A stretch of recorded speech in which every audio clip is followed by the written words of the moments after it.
बात याद रखिए, महादेव देना जानते हैं तो वह लेना भी जानते हैं। देने के क्रम में महादेव को उधरदानी कहा गया है, यानी जितना ले लीजिए उस महादेव से, खाली ईमानदारी रखिए अपने गुरु कार्य में, नहीं तो महादेव छप्पर फाड़ के देते हैं और फिर छप्पर फाड़ के ले लेते हैं। इसलिए करके कभी भूल से महादेव से व्यापार नहीं करना है, शिव गुरु से व्यापार नहीं करना है।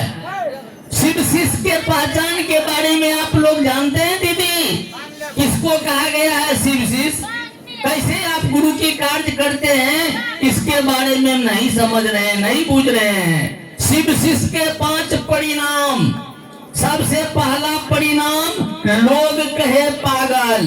यदि ईमानदारी पूर्वक आप चर्चा करते हैं, ईमानदारी पूर्वक गुरु की बात बताते हैं, ईमानदारी पूर्वक गुरु के दिशा में जाते हैं, तो आपको लोग पागल से संबोधित करने लगेगा। फलना दीदी तो शिव चर्चा करते करते पगला गए हैं। इसीलिए पहला परिणाम है लोग कहे पागल। लेकिन इस बात को गलत अर्थ नहीं समझिएगा। पागल का भी अर्थ बहुत सुंदर होता है। प से होता है प्रगति, गो से होता है गति, लो से होता है लक्ष्य। यानी जो प्रगतिशील हो, जो गतिशील हो, जो लक्ष्यशील हो, उसी को न पागल कहता है दीदी, उसी का न पागल कहता है भैया। तो हम लोग तो उस लक्ष्य पर पहुंचने के लिए न पगलाए हैं, उस महादेव को अपना गुरु बनाने के लिए न पगलाए हैं। कोई खराब कार्य के लिए तो नहीं पगलाए हैं, वह परमात्मा को, ईश्वर को, वह शिव को अपना गुरु बनाने के लिए पगलाए हैं। कोई कहता है कहने दीजिए, ठीक है, लेकिन आप पर गुरु की दया हुआ है तभी कोई आपको पागल कर रहा है। पहला परिणाम यही है। दूसरा परिणाम है घर से रहे भागल। घर से रहे भागल का माने समझते हैं? ये नहीं है जो आप घर से भाग गए 2 साल के लिए, 4 साल के लिए, 1 महीना के लिए, 2 महीना के लिए, 4 महीना के लिए, 6 महीना के लिए, ऐसा बात नहीं है। घर से रहे भागल का मतलब इस गांव के गुरु बहन गुरु भाई को काम धंधा है, इस गांव के गुरु भाई गुरु बहन को रोजी रोजगार है, इस गांव के गुरु भाई बहन को बिजनेस व्यापार है। खानगी बाजार से गुरु भाई आए, उसको रोजी रोजगार नहीं है, उसको व्यापार, उसको पास काम नहीं है, उनके पास भी काम है, उनके पास भी बिजनेस है, उनके पास भी खेती है, उनके पास भी व्यापार है। राजेश भाई डॉक्टरी छोड़ करके आए हैं, क्लिनिक बंद करके आए हैं, बताइए उनके पास भी काम है। लेकिन क्यों आए हैं? उनका मन समझ गया है कि गुरु के कार्य हम ईमानदारी पूर्वक करेंगे तो गुरु इतना परिणामदायी गुरु है, इतना रिजल्टदायी गुरु है, ब्याज लगा करके हमको वापस कर देंगे। साहब कहे हैं जो आदमी महादेव के दिशा में चलने के लिए, महादेव के कार्य करने के लिए कहीं 10 रुपया खर्चा करेंगे अपने पास से, अपने जेब से, तो उस पर 0 बैठा के महादेव लौटा देंगे। कोई आदमी 100 रुपया खर्चा करेंगे अपने जेब से तो उस पर 0 बैठा के महादेव लौटा देंगे। यानी सीधे 10 गुना ज्यादा। यानी 100 खर्चा किए तो उसके बदला महादेव 1000 आपको देंगे। यदि 1000 खर्चा किए तो उसके बदला 10,000 महादेव आपको देंगे। इस लेकर के महादेव इतना ईमानदार गुरु है। ऐसा टेस्ट लेकर के देखिए, कम से कम ये बात की परीक्षा लेकर को देखिए।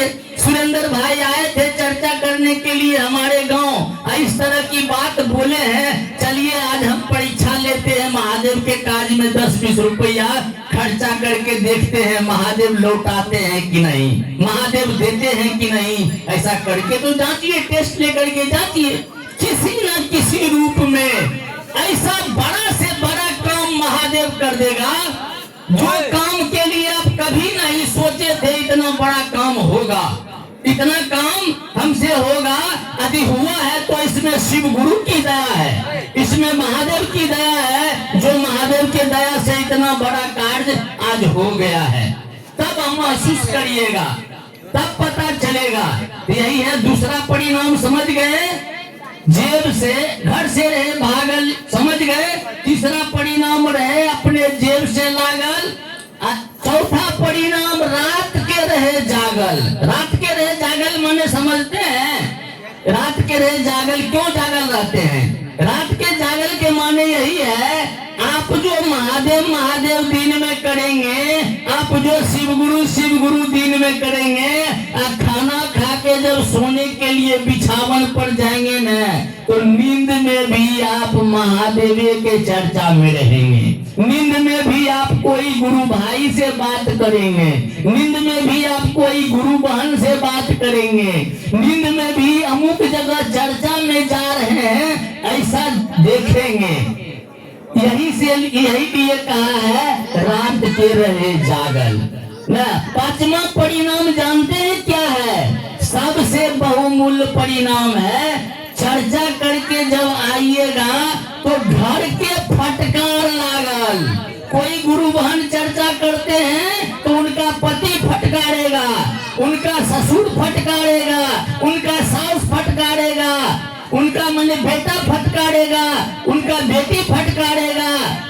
तो कोई गुरु बहन यदि चर्चा करते हैं, यदि कोई गुरु भाई चर्चा करते हैं तो सबसे पहले उनका पत्नी फटकारती है। यदि उनका मन नहीं समझता है तो फटकारती, आ गेल मुझौसा बढ़िया बढ़िया खा के।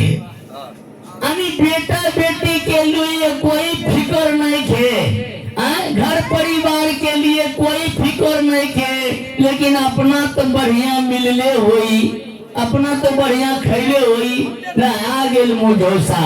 तो यह पांचवा परिणाम फटकार लागल। सभी गुरु भाई गुरु बहन समझिए तो अपने दिल पर यह 5 परिणाम में कोई परिणाम उतरा है। यदि कोई परिणाम उतरा है किसी भाई बहन को, समझिए हम पर महादेव की दया हुआ है, समझिए हम पर शिव गुरु की असीम दया है, समझिए हम पर साहब की आशीर्वाद हुआ है, तब ऐसा कोई लोग कर रहे हैं, तब ऐसा हमसे हो रहा है। यदि नहीं उतरा है तो दीदी उतारने को भी प्रयास करिए, तभी ना हम आप गुरु के दिशा में चलेंगे, गुरु कार्य करेंगे। पता चला है इस गांव में लोग चर्चा सही तरह से नहीं करके खाली भजन कीर्तन करते हैं, कभी रात के चर्चा करते हैं और चर्चा की बात लोग को नहीं समझाते हैं। अभी पता सही में चल गया। भजन जब तक हुआ सब सुनने के लिए पसंद किया, सबको अच्छा लगा, और चर्चा की जब बारी आया तो सब उठ के चला गया। तो यही बात समझ लीजिए कि चर्चा पसंद नहीं है, चर्चा अच्छा नहीं है। चाहे कितनों बढ़िया चर्चा करने वाले गुरु भाई आ गए, गुरु बहन आ गए, उनको चर्चा नहीं चाहिए, उनको कथा पुराण चाहिए, उनको भजन कीर्तन चाहिए। नाच वाला भजन धरा देंगे, लोग कहेगा अलग में रोड पर सुनेगा, लगता है कहीं पर नाच हो रहा है। नटिनिया वाला भजन लगा देंगे, गोधना गोदने के लिए जब जाती है तो गोधना गोदने में वो भजन गाती है, जान रे फलना रे चिल्ला रे, वो भजन लगा देगा। लोग सुन करके कहेगा लगता है कहीं कोई नटवा नटिनिया आया है, वह भजन गा रहा है। एक भाई बहन ऐसा है जो 3 सूत्र की भजन गाएंगे, 3 सूत्र की भजन लोग सुनेंगे 1 किलोमीटर दूर में, तो उनको पता चलेगा कहीं पर कोई शिव चर्चा हो रहा है, इसमें शिष्य बनने की बात कहा जा रहा है, इसमें 3 सूत्र बता रहा है, जो शिव को गुरु बनाने में दया मांगना है, चर्चा करना है, नमः शिवाय से गुरु को प्रणाम करना है, शिव को गुरु बनाने से लाभ ही लाभ है, शिव को गुरु बनाने से फायदा ही फायदा है। यानी लोग सुन करके उनके मन में भी होगा कि शिव गुरु की चर्चा हो रहा है, और उनको समझ हो जाएगा, उनमें ज्ञान उतर जाएगा। इसीलिए हम लोग भजन गाने के लिए मना नहीं करते हैं, लेकिन कम से कम इतना जरूर सुनिए कि 3 सूत्र जोड़ करके भजन गाइए। ऐसा भजन गाइए जिसमें साहब दीदी का नाम हो, वैसा भजन गाइए जिसमें शिव गुरु की शिष्य बनने की भाव जुड़ा हो, लोगों को शिष्य बनाने की भाव जुड़ा हो।